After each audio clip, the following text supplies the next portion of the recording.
Hi students, welcome back. നമ്മൾ public exam +2 ഫിസിക്സിൻ്റെ public exam 2024 കഴിഞ്ഞിട്ടുണ്ട്. ആ ക്വസ്റ്റ്യൻ പേപ്പറാണ് എൻ്റെ മുമ്പിലുള്ളത്. ഓക്കെ മക്കൾ, എങ്ങനെ ഉണ്ടായിരുന്നു നിങ്ങളുടെ ഈ എക്സാം? എങ്ങനെ ഉണ്ടായിരുന്നു? നിങ്ങൾ പഠിച്ചൊക്കെ വന്നിട്ടുണ്ടോ? വലിയൊരു ബുദ്ധിമുട്ടില്ല എന്നുള്ളതാണ് കോമൺലി വന്ന ഫീഡ്ബാക്ക്. ഓൾമോസ്റ്റ് ഓക്കെ ആണ്. ഒരു ചെറിയൊരു ക്വസ്റ്റ്യൻസ് ഒക്കെ ആയാലും 1-2 ക്വസ്റ്റ്യൻസ് ഒക്കെ ചെറുങ്ങനെ ഇതുണ്ടായിരുന്നു. ക്വസ്റ്റ്യൻ ഉണ്ടായതുകൊണ്ട് ഒരു സീനില്ല, ഫുൾ മാർക്ക് തന്നെ കിട്ടും അല്ലെങ്കിൽ A+ ഉറപ്പാണ് എന്നുള്ള കമൻറ്റുകളാണ് എനിക്ക് കിട്ടിയിട്ടുണ്ടായിരുന്നത്. ഓക്കെ, എന്തായാലും നിങ്ങൾക്ക് എങ്ങനെ ഉണ്ടായിരുന്നു എക്സാം ഉണ്ടായിരുന്നത് എന്നുള്ള കേസ് നിങ്ങളൊന്ന് കമൻറ്റ് അറിയിക്കും കേട്ടോ. ഓക്കെ, നമുക്ക് ആ ക്വസ്റ്റ്യൻസ് പെട്ടെന്നൊന്ന് അനലൈസ് ചെയ്യാലോ. എങ്ങനെയാണ്, ഏതൊക്കെയാണ് ക്വസ്റ്റ്യൻസിന് ആൻസേഴ്സ് വരിക എന്നൊക്കെ ഒന്ന് പെട്ടെന്ന് നോക്കി പോകാലോ. ഓക്കെ, അപ്പോൾ ഇതാണ് നിങ്ങളുടെ ക്വസ്റ്റ്യൻ പേപ്പർ ഉണ്ടായിരുന്നത്. അതിലിപ്പോൾ നമ്മൾ 1 വേർഡ് സെഷനിൽ വരികയാണെങ്കിൽ ഓക്കെ, സാധാ ഫോർമാറ്റ് തന്നെയാണ്. 1 to 7 ഈച്ച് കാര്യം 1 സ്കോർ. അതിലേക്കൊന്നും ഇനി പോകേണ്ട ആവശ്യമില്ല.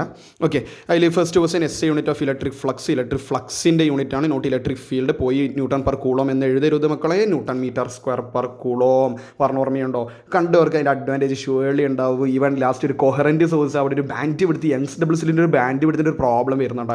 തൊട്ട് മുമ്പ് നമ്മളൊരു വീഡിയോയിൽ ആ പ്രോബ്ലം തന്നെ പറയുന്നുണ്ട്.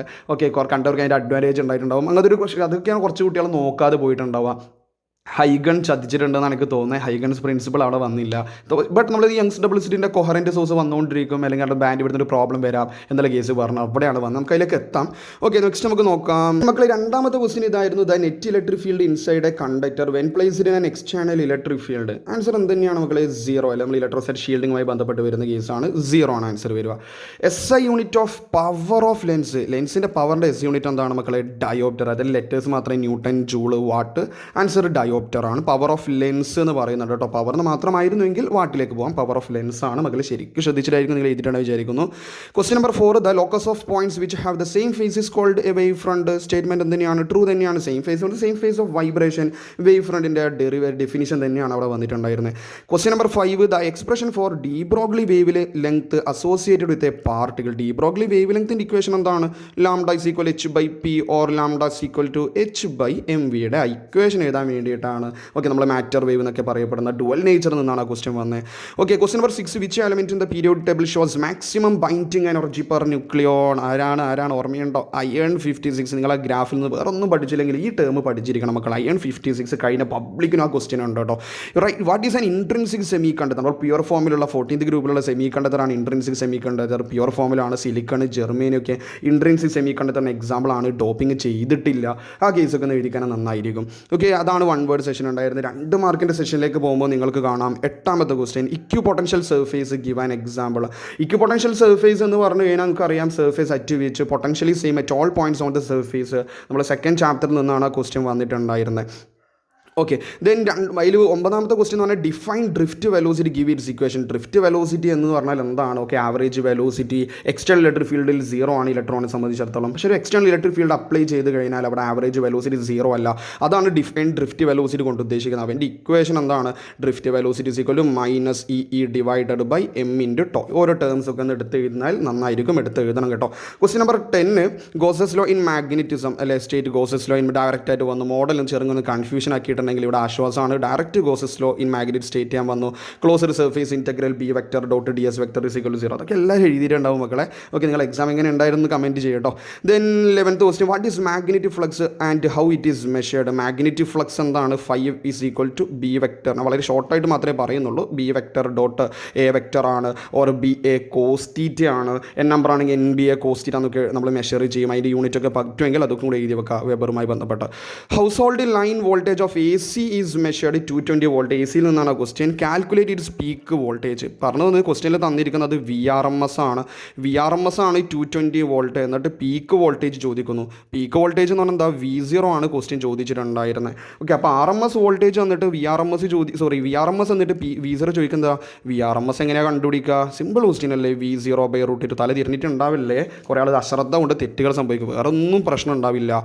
V0 is equal to √2 times 220 ആണ്. അതായത് √2 എന്ന് പറഞ്ഞാൽ 1.414 ഇൻറ്റു 220 ചെയ്തിട്ടുണ്ടാവണം. അറൗണ്ട് 300 സംതിങ് ആയിരിക്കും ആൻസർ വന്നിട്ടുണ്ടാവും. ജസ്റ്റ് നിങ്ങൾ അതേപോലെ തന്നെ ചെയ്ത് നോക്കുക, വേറെ ഒന്നുമില്ല. ഓക്കെ, ഇനി മൾട്ടിപ്ലൈ ചെയ്യാൻ ഒന്നിനും പോകാൻ നിൽക്കണ്ട. Then question number 13. What is stopping potential? Dual നേച്ചറിൽ സ്റ്റോപ്പിംഗ് പൊട്ടൻഷ്യൽ ഭാഗം ഇമ്പോർട്ടൻ്റ് തന്നെയാണ്. Okay, the retarding potential at which photoelectric current becomes 0 എന്ന് പറയുന്ന മിനിമം റിട്ടാർഡിംഗ് പൊട്ടൻഷ്യലിനെയാണ് സ്റ്റോപ്പിംഗ് പൊട്ടൻഷ്യൽ എന്ന് വിളിക്കുന്നത്. V0 കൊണ്ടൊക്കെ നമ്മൾ ഡിനോട്ട് ചെയ്യുന്ന KE max is EV0 എന്നൊക്കെ relation between stopping potential and kinetic energy പറയാറുണ്ട്. Then next one nuclear fission എന്താണ്? Give one example. Nuclear fission nuclear എന്ന് പറയുന്ന ചാപ്റ്ററിൽ ഹെവിയർ എലമെൻറ്റ് സ്പ്ലിറ്റ് ചെയ്തിട്ട് ലൈറ്റർ എലമെൻ്റ് ആകുന്നു. അതിൻ്റെ ഒരു എക്സാമ്പിൾ പറഞ്ഞു ഓർമ്മയുണ്ട് മക്കളെ, യുറേനിയനെ ലാസ്റ്റ് വീഡിയോയിൽ എടുത്ത് കൊടുക്കുന്നുണ്ട്. യുറേനിയൻ 92-235 ഒരു ന്യൂട്രോൺ വന്ന് കൊളൈഡ് ന്യൂക്ലിയർ ഫ്യൂഷൻ മോഡൽ വന്നപ്പോൾ നിങ്ങൾ ചിന്തിച്ചൂടെ ന്യൂക്ലിയർ ഫിഷൻ അവിടെ വരും? ന്യൂക്ലിയർ ഫ്യൂഷൻ വരില്ല എന്നല്ല, ന്യൂക്ലിയർ ഫിഷൻ ഇമ്പോർട്ടൻസ് കൂടുതൽ കൊടുക്കണം. യുറേനിയൻ 92-235 ന്യൂട്രോണായിട്ട് കൊളൈഡ് ചെയ്തിട്ട് യുറേനിയൻ 92-236 ആവുന്നു. എന്നിട്ട് സ്പ്ലിറ്റ് ചെയ്തിട്ട് ക്രിപ്റ്റോണും ബേരിയവും 3 ന്യൂട്രോണായിട്ട് സ്പ്ലിറ്റ് ചെയ്യുന്ന ഒരു എക്സാമ്പിൾ. ഏതൊരു എക്സാമ്പിൾ കേട്ടോ, ഞാൻ ആ എക്സാമ്പിളാണ് നോർമൽ എടുത്ത് പറയാം. ഇൻസൈഡിൽ ആ എക്സാമ്പിൾ കൊടുത്തിട്ടുണ്ട്. അത്രയാണ് 2 മാർക്കിൻ്റെ സെഷൻ. 3 മാർക്കിൻ്റെ session state and explain the force between electric charges. ആ ലോയാണ് ഏത്? ശരിക്കും പറഞ്ഞാൽ ലോയാണ് കൂളംസ് ലോ. ഓക്കെ, നമ്മൾ നോർമലി പറയുന്ന force of attraction or repulsion between any 2 point charges. ഞാൻ അതിലേക്കൊന്നും പോകുന്നില്ല. F=, കുറച്ച് ആൾക്കാരെങ്കിലും ചിലപ്പോൾ വായിച്ചിട്ടൊന്ന് മനസ്സിലാക്കി എടുക്കണം എന്ന് ഞാൻ എടുത്തെടുത്ത് പറയുന്നൊരു കാര്യമാണ്. നിങ്ങൾ പഠിച്ചതിൽ അപ്പുറമൊന്നും വന്നിട്ടൊന്നുമില്ല. ഓക്കെ, അതിൽ വന്നാൽ തന്നെ ഓർ ക്വസ്റ്റ്യൻ നിങ്ങളെ ഹെൽപ്പ് ആക്കാനുണ്ടായിരുന്നു. എന്നിട്ടും തെറ്റിച്ചിട്ടുണ്ടെങ്കിൽ ദാറ്റ് മീൻസ് നിങ്ങളുടെ റിവിഷനോ അല്ലെങ്കിൽ ക്വസ്റ്റ്യൻസിൻ്റെ പരിചയപ്പെടലിൻ്റെ കുറവ് തന്നെ പറയണം. ഇത് മറ്റുള്ളതിന് വരുന്ന എക്സാമിൽ നിങ്ങൾ ശ്രദ്ധിക്കട്ടോ. ഓക്കെ, ദെൻ തെറ്റിയിട്ടുണ്ടെങ്കിൽ അതാണ് ക്വസ്റ്റ്യൻ നമ്പർ 15 കൂളംസ് ലോ ഉണ്ട്. Question number 16 2 parallel straight current കാര്യം കണ്ടെത്തൽ കാണുന്നുണ്ട്. ഇവരുടെ ഫോഴ്സ് ബിറ്റ്വീൻ കണ്ടുപിടിക്കണം. F=μ0/4π. ആ ഒരു ഇക്വേഷനിലെ I1 I2 L divided by 2π distance D ആയതുകൊണ്ട് 2πd വരുന്നു. ഈ ഒരു ഇക്വേഷനാണ്. ഫോഴ്സ് അല്ലേ ചോദിച്ചാൽ ഫോഴ്സ് പെർ യൂണിറ്റ് ലെങ്ത് ആയിരുന്നെങ്കിൽ F/L ഉണ്ടാകുമായിരുന്നു. ഓക്കെ, ലെങ്ത്തിൻ്റെ വാല്യൂ തന്നിട്ടില്ല, അതുകൊണ്ട് ക്വസ്റ്റ്യനിൽ ഇക്വേഷനിൽ ആൻസറിൽ L ഉണ്ടാവണം, അതിൻ്റെ derivation. Question number 17 magnetism and മെറ്റലിൽ മാർക്ക് കൂടുതൽ ചോദിക്കാൻ പറ്റുന്നത് തന്നെയാണ്. പാരഫെറോനെ കമ്പയർ ചെയ്യുക, അവരുടെ എക്സാമ്പിൾസ് അതിൻ്റെ പ്രോപ്പർട്ടീസ് പഠിക്കണം. എക്സാമ്പിൾസ് വേണമെന്ന് പറഞ്ഞാൽ അതിലും വേറൊന്നും വന്നിട്ടൊന്നുമില്ല. സെൽഫ് ഇൻഡക്ഷൻ എന്താണെന്ന് ഡിഫൈൻ ചെയ്യണം. 5 പ്രൊപ്പോർഷണൽ ടു I ആണ്, അല്ലെങ്കിൽ മാഗ്നറ്റിക് ഫ്ലക്സ് ചേഞ്ച് ഉണ്ടാകും, അതേ കോയിലത്തിന് EMF ഇൻഡ്യൂസ് ചെയ്യുന്ന പരിപാടി. Okay, then self inductance of a സോളിനോയിഡിൻ്റെ സെൽഫ് ഇൻഡക്റ്റൻസിൻ്റെ ഇക്വേഷൻ്റെ ഡെറിവേഷൻ. ഇതിലൊക്കെ എന്ത് ടഫാണുള്ളത്? μ0 n² A × L എന്ന് പറയുന്നില്ലേ, ആ ഇക്വേഷൻ μ0 n² AL എന്ന് പറയുന്ന ആ ഇക്വേഷനാണ് അവിടെ ഡിറൈവ് ചെയ്യേണ്ടത്. ഓക്കെ, മറ്റേ ക്യാപിറ്റൽ N വരുന്ന സമയത്ത് അവിടെ ലെങ്ത്തിൽ അങ്ങോട്ടൊരു മാറ്റം ഉണ്ടാവും കേട്ടോ. ഓക്കെ, ഐ തിങ്ക് ഇതുപോലെയാണ് ആ ഇക്വേഷൻ വരുന്നത്. ഓക്കെ, ഡിവൈഡ് ബൈ എല്ലാണെന്ന് ചെറിയൊരു ഡൗട്ട് എനിക്കുണ്ട്. ഓക്കെ, ക്യാപിറ്റൽ N വരുമ്പോഴാണെങ്കിൽ ഇതുപോലെ ഉണ്ടാവും. മേ ബി ഈ ഇക്വേഷൻ കറക്റ്റ് ആണെന്ന് തോന്നുന്നു. ഇൻ കേസ് അല്ലെങ്കിൽ ചെറിയ മാറ്റം. ഓക്കെ, ചിലപ്പോൾ ഡിവൈഡ് ബൈ എല്ലാം ആകാം, അത് കറക്റ്റ് ഓർമ്മയില്ല, ഡിറൈവ് ചെയ്യണം. Then briefly explain the electromagnetic spectrum. നമ്മളെ റേഡിയോ വേവ്സ്, മൈക്രോവേവ്സ്, അതുപോലെ റേഡിയോ മുതൽ ഗാമ റേസ് വരെ ഒന്ന് എക്സ്പ്ലെയിൻ ചെയ്ത് കൊടുത്തേക്ക് അത്രയേ ഉള്ളൂ. Then postulates of Bohr atomic model. ബോറിൻ്റെ അറ്റോമിക് 3 പോസ്റ്റുലേറ്റ്സ് നിങ്ങൾക്ക് അറിയുന്ന കാര്യമാണ്. സ്റ്റേഷനറി ഓർബിറ്റിൽ കൂടിയാണ് ഇലക്ട്രോൺ റിവോൾവ് ചെയ്യുന്നത്. Angular momentum is an integral multiple of h/2π ആണ്. ഓക്കെ, ഒരു സ്റ്റേറ്റിൽ നിന്ന് മറ്റൊരു സ്റ്റേറ്റിലേക്ക് പോകുന്ന സമയത്ത് എനർജി എമിറ്റ് ചെയ്യുന്ന E2 - E1 hനുമായി ബന്ധപ്പെട്ടുള്ള കാര്യങ്ങൾ, അതൊക്കെ സിമ്പിളായിട്ടുള്ള കാര്യമാണ് കെമിസ്ട്രി ടച്ച് ഉള്ളത്. ക്വസ്റ്റ്യൻ നമ്പർ 21 റെക്ടിഫയർ എന്താണ് ചോദിക്കുന്നത്. അവിടെ വന്നത് ഫുൾ വേവ് റെക്ടിഫയറിൻ്റെ ഇൻപുട്ടും ഔട്ട്പുട്ട് സർക്യൂട്ട് ഡയഗ്രാം. റെക്ടിഫയർ എന്താണ്? ഓക്കെ, AC DC ആക്കി മാറ്റുന്ന ഡിവൈസ് ആണല്ലേ റെക്ടിഫയർ. ഫുൾ വേവിൻ്റെ സർക്യൂട്ട് വരച്ചിട്ടുണ്ടാകും, അതുപോലെ തന്നെ ഔട്ട്പുട്ട് ഗ്രാഫ്. ഓക്കെ, ഇതാണ് ഇൻപുട്ട് ഗ്രാഫ് വരിക. ഇതിൻ്റെ ഔട്ട്പുട്ട് ഗ്രാഫ് എന്ന് പറഞ്ഞു കഴിഞ്ഞാൽ നമ്മൾ ഇത് ലൈക്ക് ദിസ് ഇങ്ങനെ ഉണ്ടാവും അല്ലേ. ഇതാണ് ഔട്ട്പുട്ട് ഗ്രാഫ്, വേറൊന്നും അവിടെ വന്നിട്ടില്ല. സർക്യൂട്ട് ഡയഗ്രാം കൂടി സെറ്റ് ആക്കിയിട്ടുണ്ടാവും. സർക്യൂട്ട് ഓക്കെ ആണെന്ന് ഞാൻ വിചാരിക്കുകയാണ്. ഓക്കെ, സെമി കണ്ടത്തിൽ എടുത്തു കൊടുത്തൊരു കാര്യമാണ് ഫുൾ വേ റെക്ടിഫയറിൻ്റെ ആ സർക്യൂട്ട് ഡയഗ്രാമും ഈ ഗ്രാഫും. ദെൻ 4 മാർക്കിൻ്റെ സെഷനിൽ പോകുമ്പോൾ നമുക്ക് 2 A B കാണാം. ഓക്കെ, ഒരു diagram with proper marking of direction. Complete ചെയ്യാനാണ് അത് തന്നെ, ഒന്നുമില്ല, പോസിറ്റീവ് നെഗറ്റീവ് കംപ്ലീറ്റ് ചെയ്തേക്ക്. ഓക്കെ, ഇത് ഫുൾ എന്ത് ചെയ്യണം, ഇങ്ങനെ വരച്ചിട്ട് ഒന്ന് കംപ്ലീറ്റ് ചെയ്യുക. കാരണം പോസിറ്റീവ് ചാർജിൻ്റെ ഫീൽഡ് റേഞ്ച് ഔട്ട്വേർഡ് ആണ്, ഇതേസമയം നെഗറ്റീവ് ചാർജിൻ്റെ ആണ് മക്കളെ റേഡിയലി ഇൻവേർഡ് ആണ്. ഇത്രയേ ഉള്ളൂ. ആ ഫിഗർ ഒന്ന് കംപ്ലീറ്റ് ആക്കാൻ ചോദിച്ചല്ലേ. ദെൻ B പാർട്ട് വന്ന് electric field long straight wire നമ്മൾ E= λ ഡിവൈഡഡ് ബൈ 2πε0/r. ഇതാണ് ഗോസസ് ലോ കണക്ഷൻ, അവിടെയാണ് വന്നത്. അല്ലെങ്കിൽ ഇങ്ങനെയും പറയാം, നമുക്ക് പ്രോബ്ലം ഒക്കെ ചെയ്യാൻ വേണ്ടി നമ്മൾ കൂടുതൽ യൂസ് ചെയ്യുന്ന ഇക്വേഷൻ ഇതാണ് 1/4πε0 2λ/r, ഏതെങ്കിലും ഒന്ന്. ഓക്കെ, 2 സെയിം ആണ്. ഓക്കെ, അപ്പോൾ ഫിഗറൊക്കെ വരച്ച് ഡെറിവേഷൻ. ക്വസ്റ്റ്യൻ നമ്പർ 23 പോയത് Ohm's law. Current electricity. Ohm's law എന്താണ്? അറ്റ് കോൺസ്റ്റൻറ്റ് ടെമ്പറേച്ചർ അല്ലെങ്കിൽ ഫിസിക്കൽ ക്വാണ്ടിറ്റി റിമെയിൻസ് കോൺസ്റ്റൻറ്റ് ആകുമ്പോൾ വോൾട്ടേജും കറണ്ടും ഡയറക്റ്റ്ലി പ്രൊപ്പോർഷണൽ ആണ്. എക്സാം എഴുതുമ്പോൾ പൊട്ടൻഷ്യൽ ഡിഫറൻസ് അക്രോസ് ഇനി കണ്ടെത്തണമെന്നൊക്കെ പറഞ്ഞിട്ട് എഴുതിയിട്ടുണ്ടാവണം. ഓക്കെ, അത്രയും വേണ്ട, 1 മാർക്കിനേ ഉള്ളൂ. ആ ഇക്വേഷൻ V=IR ഒക്കെ എഴുതിയൊക്കെ മാർക്കൊക്കെ കിട്ടും കേട്ടോ. Then B part derive Wheatstone's network principle. കണ്ടോ, ഞാൻ പ്രിൻസിപ്പിൾ ഓഫ് വീറ്റ്സ്റ്റൺസ് ബ്രിഡ്ജ് ചോദിച്ചിട്ടുണ്ടായിരുന്നു മക്കളെ. അത് തന്നെയാണ് കേട്ടോ. P/Q = R/S. അതൊക്കെ കോമൺ ക്വസ്റ്റ്യൻ അല്ലേ, നമ്മൾ അതിൻ്റെ ലെവലൊക്കെ പഠിച്ചു. P/Q = R/S. ആ ഫിഗറൊക്കെ വരച്ച് കിർച്ചോഫിൻ്റെ വോൾട്ടേജ് റൂളൊക്കെ ഒന്ന് അപ്ലൈ ചെയ്തിട്ട് ഒന്ന് സെറ്റാക്കി വരുന്ന കാര്യം. അല്ലെങ്കിൽ R1/R2 = R3/R4, ഏതെങ്കിലും ഒന്ന് കേട്ടോ. R1/R2 R1 R2 R3 R4 ഒക്കെയാണ് റെസിസ്റ്റേഴ്സ് എങ്കിൽ ഇങ്ങനെയായിരിക്കും ഇക്വേഷൻ കിട്ടാം. ദെൻ ക്വസ്റ്റ്യൻ നമ്പർ 24 നമ്മുടെ റേ ഒപ്റ്റിക്സിൽ നിന്ന് പോകുന്ന Snell's law of refraction. sin I/sin R R is equal to N2/N1 എന്ന് പറയുന്ന റിഫ്രാക്റ്റീവ് ഇൻഡെക്സ് എന്ന് പറയുന്ന കോൺസ്റ്റൻറ്റിനായിരിക്കും ഈക്വൽ. അതിൽ ക്രിട്ടിക്കൽ ആംഗിൾ ആരാണ്? Critical angle of incidence at which angle of refraction becomes 90 degree. Angle of refraction 90 degree ആവുന്ന angle of ഇൻസിഡൻസിന് വിളിക്കുന്ന പേരാണ് ക്രിട്ടിക്കൽ ആംഗിൾ. അതുപോലെ TIR ടോട്ടൽ ഇൻറ്റേർണൽ റിഫ്ലക്ഷൻ. എന്താ ടോട്ടൽ ഇൻറ്റേർണൽ റിഫ്ലക്ഷൻ? ഡെൻസർ മീഡിയത്തിൽ നിന്ന് ലൈറ്റ് ട്രാവൽ ചെയ്ത് റയറർ മീഡിയത്തിലേക്ക് പോകുന്ന സമയത്ത് അതേ മീഡിയത്തിലേക്ക് തന്നെ റിഫ്ലക്റ്റ് ചെയ്യുന്ന കേസ്. ഓക്കെ, അങ്ങനെ റിഫ്ലക്റ്റ് ചെയ്യണമെങ്കിൽ എന്ത് വേണം? Angle of incidence greater than critical angle ആയിരിക്കണം എന്നുള്ള കാര്യം ഓർമ്മിപ്പിക്കുന്നു. 4 മാർക്കിലെ അവസാനത്തെ ക്വസ്റ്റ്യൻ 25ാമത്തെ question coherent source. Same amplitude, same frequency വേണം പറയാം, അല്ലെങ്കിൽ same phase or constant phase difference വരുന്ന സോഴ്സസിനാണ് കൊഹറൻറ്റ് സോഴ്സ്. ഇത് ഇന്നലെ നമ്മൾ ലാസ്റ്റ് ഒരു വീഡിയോയിൽ ഈ പ്രോബ്ലം തന്നെ എടുത്ത് പറയുന്നുണ്ട്. Young's double slit experiment problem ഇപ്പോഴും അത് സിലബസ് ഡിലീറ്റ് അല്ല, കുറേ ആൾ ഇപ്പോഴും പറയുന്നുണ്ട് ഒരു ഡിലീറ്റും ഇല്ല. 5 centimetre from the slits width fringe of. Okay, അത് 5 സെൻറ്റിമീറ്ററാണ്. ഇപ്പോൾ ക്യാപിറ്റൽ D തന്നിട്ടുണ്ട് 5 സെൻറ്റിമീറ്ററിനെ സ്പോട്ടിൽ എന്താക്കിയിട്ടുണ്ടാണ് മക്കൾ ഈ മീറ്ററിൽ കൺവേർട്ട് ചെയ്തിട്ടുണ്ടാണ് 5 × 10⁻² metre. Then slit fringe with a fringe width, അതായത് ബീറ്റ തന്നിട്ടുണ്ട് 1 mm, അതായത് 10⁻³ metre. Calculate the separation between the സ്ലിറ്റുകൾ തമ്മിലുള്ള ദൂരം എന്നാണ് സ്മോൾ ലെറ്റർ d. അപ്പോൾ ഏതാണ് ഇക്വേഷൻ? ബീറ്റ ഈസ് ഈക്വൽ ഈ പ്രോബ്ലം ചെയ്തതാണ് മക്കളെ. അതാ പറഞ്ഞാൽ കണ്ടവർക്ക് അതിൻ്റെ അഡ്വാൻറ്റേജ് ഷുവലി ഉണ്ടാവും, വെറുതെ അല്ല പറഞ്ഞത്. അങ്ങനെയാണ് D is equal to λ/d divide by beta. നമ്മൾ കുറച്ചും കൂടി ടഫ്നെസ് പ്രതീക്ഷ, എനിക്ക് അത്ര ടഫ് ഒന്നും തോന്നിയിട്ടില്ല. ലാംഡ എത്രയാണ്? 5000 ആങ്സ്ട്രോം. 5000 ആങ്സ്ട്രോം എന്ന് പറഞ്ഞാൽ 5000 × 10⁻10 അല്ലെങ്കിൽ 5 × 10⁻7. കറക്റ്റ് അല്ലേ? ക്യാപിറ്റൽ D എത്രയാണ്? 5 × 10⁻². ദെൻ ഡിവൈഡഡ് ബൈ ഇവിടെ എത്രയുണ്ട്? ബീറ്റ എത്രയാണ്? 10⁻³ ഒരു കാൽക്കുലേഷൻ ആവശ്യം പോലും ഇല്ല. 25 ഏകദേശം എത്ര വരും? ഇത് വേണം കട്ട് ചെയ്യാം. ഇത് കട്ട് ചെയ്യുന്ന സമയത്ത് -4, ഐ തിങ്ക് 25 × 10⁻6 മീറ്റർ ആണെന്നാണ് എനിക്ക് തോന്നുന്നത്. നിങ്ങൾക്ക് കിട്ടിയ ആൻസർ അത് തന്നെയാണെന്ന് ചെക്ക് ചെയ്യാം കേട്ടോ. ദെൻ 5 മാർക്കിൻ്റെ സെഷനിൽ ഒരു കൺഫ്യൂഷൻ ഉണ്ടാക്കിയിട്ടില്ല. കപ്പാസിറ്ററിൻ്റെ പ്രിൻസിപ്പിൾ എന്താണ്? C = Q/V ബന്ധപ്പെട്ട് കാര്യങ്ങൾ പറയാം. പ്രിൻസിപ്പിൾ എന്ന് പറയുന്ന സമയത്ത് നമുക്ക് വേണമെങ്കിൽ V കുറയുന്നതിന് കറസ്പോണ്ടിങ് ആയിട്ട് V കുറയുമ്പോൾ C കൂടും. 2 പാരൽ പ്ലേറ്റ് ഒരു കപ്പാസിറ്ററിൻ്റെ അടുത്ത് കൊണ്ടുപോയിട്ട് മറ്റൊരാൾ വെക്കുന്ന സമയത്ത് നമ്മൾ പറയുന്നില്ലേ, ഒരു കപ്പാസിറ്ററിൻ്റെ അടുത്ത് ഒരു പാരൽ പ്ലേറ്റിൻ്റെ അടുത്ത് ഒരു ചാർജ്ഡ് പ്ലേറ്റിൻ്റെ അടുത്ത് ഒരു അൺചാർജ്ഡ് കൊണ്ടുവെക്കുന്ന സമയത്ത് ഇവൻ്റെ പൊട്ടൻഷ്യൽ കുറയാണ് ചെയ്യുന്നത്. പൊട്ടൻഷ്യൽ കുറയുമ്പം C എന്ത് ചെയ്യുന്നുണ്ട്? C കൂടും കേട്ടോ. C കൂടുന്നു. അതാണ് ശരിക്കും കപ്പാസിറ്റർ പ്രിൻസിപ്പിൾ എന്നെടുത്ത് പറഞ്ഞ കേസ്. കപ്പാസിറ്റൻസ് ഓഫ് പാരൽ പ്ലേറ്റ് ഇന്നലത്തെ ആ question first one I think ഈ ഇക്വേഷൻ്റെ derivation C = ε0 A/d derivation. Then ഒരു how much electrostatic energy stored in the cap. ഇത് തന്നെയാണ് കഴിഞ്ഞ മോഡലിൽ ചോദിക്കേണ്ടിയിരുന്നത്, അല്ലെങ്കിൽ ഈ ഫോർമാറ്റാണ്. ബട്ട് അന്നേരം ഒരു ഡെറിവേഷൻ വന്ന് ഡിലീറ്റ് വന്ന് ബുദ്ധിമുട്ടിച്ചാണ്. ഡിലീറ്റ് ഒന്നും വന്നിട്ടില്ല. ഇലക്ട്രോസ്റ്റാറ്റ് ഇപ്പോൾ കപ്പാസിറ്റൻസ് തന്നു, വോൾട്ടേജ് തന്നു, എനർജി കണ്ടുപിടിക്കണം. കപ്പാസിറ്റൻസും വോൾട്ടേജ് തന്നു എന്താ? ½ CV², ദാറ്റ് ഈസ് ½ × C എത്രയാണ്? 12 × പൈക്കോ ആണ് വരിക. കപ്പാസിറ്റർ പൈക്കോ ആണ് സെക്കൻഡ് ചാപ്റ്ററിന് വരിക. ഓക്കെ, ഇനി ഇൻകേസ് എസിൽ വന്നാലേ മൈക്രോൻ്റെ കേസൊക്കെ വരുള്ളൂ.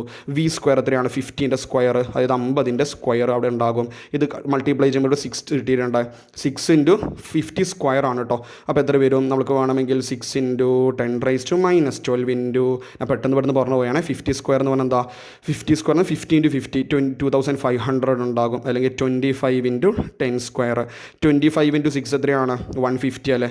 അപ്പോൾ 150 × 10⁻10 അല്ലേ? ഇതാണ് എനിക്ക് കിട്ടുന്നത്. ഒന്ന് ചെക്ക് ചെയ്യാം കേട്ടോ. ഓക്കെ, കറക്റ്റാണ് വിചാരിക്കുന്നു. ½ C എത്രയാണ്? 12 പൈക്കോ-ഫാരഡ്. അപ്പോൾ 10⁻12 ഉണ്ട്. V² എന്ന് പറയുമ്പോൾ 50².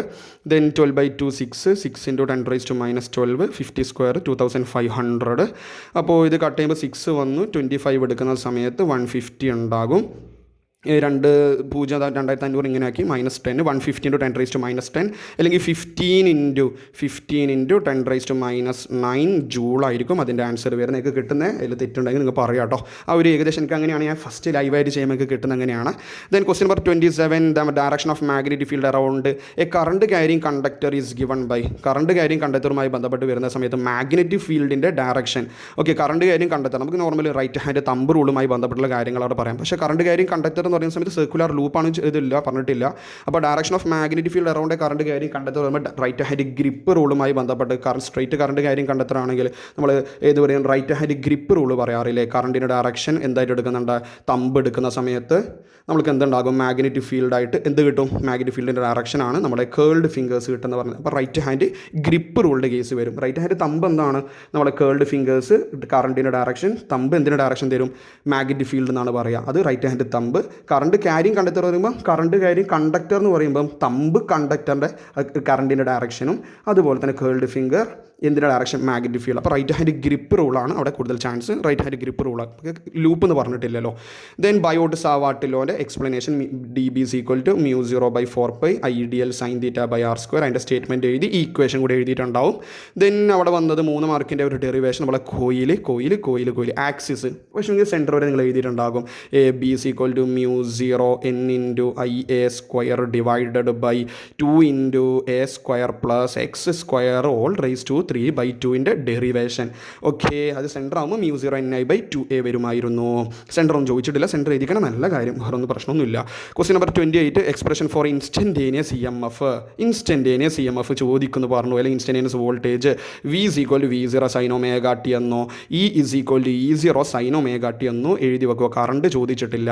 ദെൻ രണ്ടാമത് B part identify A B and C. കണ്ടാൽ തന്നെ മനസ്സിലാവും അത് LCR ആണ്. ഇതാരാണ്? നമ്മുടെ റെസിസ്റ്റർ ഉണ്ട്, അതുപോലെ തന്നെ ഇത് ഇൻഡക്ടർ ഉണ്ട് ഓഫ് സെൽഫ് ഇൻഡക്റ്റൻസ് എല്ലാണ്. സി കപ്പാസിറ്റർ ആണ്. ഓക്കെ, എ ബി സി കപ്പാസിറ്റർ തന്നെ വരുന്നുണ്ട്. ഇവൻ്റെ ഫേസർ ഡയഗ്രാം വരച്ചിട്ട് അതിൻ്റെ ഇംപെഡൻസിൻ്റെ ഇക്വേഷൻ നമ്മൾ നോർമലി LCRൻ്റെ ഫേസർ ഡയഗ്രാം വരയ്ക്കുന്ന സമയത്ത് ഇങ്ങോട്ടേക്ക് കറണ്ട് എടുക്കുന്നു, അങ്ങോട്ടേക്ക് തന്നെ നമ്മൾ VR ഉണ്ട്, ഇവിടെ VL ഉണ്ട്, ഇവിടെ ആരുണ്ടാകും VC ഉണ്ടാകും. VL മൈനസ് VC ഇവൻ എടുക്കുന്നു, ഇവിടെ VL മൈനസ് VC റഫായിട്ട് വരക്കും. ഇങ്ങനെ കിട്ടുന്ന ഒരു കേസ്. ഇവിടെ നമ്മൾ ഒമേഗ ടി ഉണ്ടാകും, ഇവിടെ ഫൈ ഉണ്ടാകും. ഓക്കെ, ഇതല്ലേ സംഭവം. ഈ ഒരു ഗ്രാഫാണ് അവിടെ വരയ്ക്കേണ്ടത് ഫേസർ. അതിൽ നിന്നും impedance Z is equal to √R square plus XL minus XC whole സ്ക്വയറിൻ്റെ ഡെറിവേഷൻ. ഓരോ ടേംസ് എന്താണെന്നും കൂടി എടുത്ത് പറയണം. XL inductive reactance, XC capacitive reactance, Z impedance ആണ്, R റെസിസ്റ്റൻസ് അല്ലെങ്കിൽ ഒമിക് റെസിസ്റ്റൻസ് എന്നൊക്കെ എടുത്ത് പറയണം മക്കൾ. അത് ഓരോ ടേം എടുത്ത് പറയാൻ കൂടി പറഞ്ഞതാണ് ലാസ്റ്റ് ടൈമിലൊക്കെ. ഓക്കെ, കാരണം നമ്മൾ ഡബിൾ വാല്യൂഷൻ ആണ് മാർക്ക് പറയേണ്ട ഒരു അവസരം നിങ്ങൾ ഉണ്ടാക്കരുത്. ദെൻ ലെൻസ് മേക്കേഴ്സ് ഫോർമുല ഓർമ്മയുണ്ട്. പ്രിസം വരും. എവിടെ പ്രിസം വന്നേ? എടുത്ത് ലാസ്റ്റ് ഇപ്പോഴും വീഡിയോ കിടക്കുന്നുണ്ടല്ലോ. പ്രിസം വരും, പുലി വരുന്നതെന്ന് എടുത്ത് പറയും. ഇത് പ്രിസത്തെ ഒഴിവാക്കി നിങ്ങൾ കണ്ടില്ലേ? കാരണം ലാസ്റ്റ് ഇവരൊക്കെ പ്രിസം വരുമ്പോൾ എനിക്ക് ഉറപ്പായിരുന്നു പ്രിസത്തിനെ മാറ്റാനുള്ള ചാൻസ് കൂടുതലാണ്. അതുകൊണ്ട് ലാസ്റ്റ് 4 മാർക്കിൻ്റെ കേസിലും പറയുമ്പോൾ പോലെ പറഞ്ഞത് ലെൻസ് മേക്കേഴ്സ് 5 മാർക്കിൻ്റെ സെഷൻ പറയും. ലെൻസ് മേക്കേഴ്സ് കഴിഞ്ഞ് കേർവ്ഡ് സർഫേസ് ലെൻസ് മേക്കേഴ്സ് കഴിഞ്ഞിട്ട് മാത്രമേ പ്രിസത്തിന് ഇപ്രാവശ്യം കൊടുക്കേണ്ടോ, ഈ പബ്ലിക് എക്സാമിൽ കൊടുക്കേണ്ടോ. Lens makers formula 1/f is equal to n21 - 1 into 1/r1 - 1/r2. എല്ലാ കുട്ടികളും പ്രിസം പഠിച്ചിട്ടുണ്ടോ ഉറപ്പാണ്. അതുകൊണ്ട് അത് മാറ്റിപ്പിടിക്കുന്നുള്ള കാര്യം നിങ്ങൾ ശ്രദ്ധിക്കേണ്ടതായിരുന്നു. ഓക്കെ, നിങ്ങൾ എന്തായാലും ഇത് എഴുതിയിട്ടുണ്ടാവും. അതുപോലെ തന്നെ ഇമേജ് ഫോർമേഷൻ സിമ്പിൾ മൈക്രോസ്കോപ്പിൻ്റെ ക്വസ്റ്റ്യൻ കുറച്ചുകൂടി സിമ്പിൾ ആക്കണമെങ്കിൽ സിമ്പിൾ മൈക്രോസ്കോപ്പിൻ്റെ ആ ഒരു ഡയഗ്രാം വന്നിട്ടുണ്ടാവും. സിമ്പിൾ മൈക്രോസ്കോപ്പിൽ ഇമേജ് ഫോം ചെയ്യുന്നതുമായി ബന്ധപ്പെട്ടുള്ള ആ ഒരു ഡയഗ്രാം റഫായിട്ട് കാണിച്ചു തരുള്ളൂ കേട്ടോ. അങ്ങനെയല്ല, ആ ഒരു സിമ്പിൾ മൈക്രോസ്കോപ്പിൻ്റെ ഇമേജിൻ്റെ ആ ഒരു ഫോർമേഷൻ്റെ ഡയഗ്രാം വരയ്ക്കാനാണ് ചോദിച്ചത്. Write the value of least distance of distinct vision എന്ന് പറഞ്ഞാൽ 25 സെൻറ്റിമീറ്ററിൻ്റെ ആ ഒരു ലീസ്റ്റ് ഡിസ്റ്റൻസിൻ്റെ വാല്യൂ കൂടെ എഴുതാൻ ചോദിക്കുന്നുണ്ട്. ഇതായിരുന്നു 2024 നമ്മളെ പബ്ലിക് എക്സാമിൻ്റെ ഫിസിക്സിൻ്റെ ക്വസ്റ്റ്യൻ ഉണ്ടായിരുന്നത്. ഓക്കെ, ഒരു വലിയ പ്രശ്നവും കാര്യങ്ങളൊന്നും ഉണ്ടായിട്ടില്ല. ഞാൻ ഇപ്പോഴും വരുന്നൊരു കാര്യം, ചെറിയൊരു സാറ്റിസ്ഫാക്ഷൻ കുറവാക്കാൻ വേണ്ടി അല്ലെങ്കിൽ ചെറിയൊരു ട്രിക്കി ആയിട്ടുള്ള കാര്യങ്ങൾ എപ്പോഴും അത് ഫിസിക്സിൻ്റെ കേസിലുണ്ടാകുന്ന ഒരു ടച്ചാണ് എപ്പോഴും ഉണ്ടാവും. അത് ഏതൊരു ക്വസ്റ്റ്യൻ പേപ്പർ ആണെങ്കിലും ചെറിയ 2-3 ക്വസ്റ്റ്യൻസ് അങ്ങനെ ഉണ്ടാകും. ഓക്കെ, ഓർ ക്വസ്റ്റ്യൻ ഉണ്ടായതുകൊണ്ട് ഇൻ കേസ് തെറ്റിച്ചവരാണെങ്കിൽ, തെറ്റിയിട്ടുണ്ടാവില്ല വിശ്വസിക്കുന്നു, ഇൻ കേസ് തെറ്റിയിട്ടുണ്ടെങ്കിൽ ഓർ ക്വസ്റ്റ്യൻ വെച്ചിട്ട് അഡ്ജസ്റ്റ് ചെയ്യാൻ പറ്റും വിചാരിക്കുന്നു. ഓക്കെ, നിങ്ങൾക്ക് ടോപ്പിക്സ് ക്ലിയർ ആകാൻ വിചാരിക്കുന്നു. ഇതിൽ നിങ്ങൾ എഴുതിയ എക്സാം എങ്ങനെയുണ്ട് എന്ന് കമൻറ്റ് ചെയ്യുക, അതറിയാൻ നല്ല ആഗ്രഹമുണ്ട്. ഓക്കെ, സോ നെക്സ്റ്റ് സെഷനിൽ കാണാം കേട്ടോ. Thank you.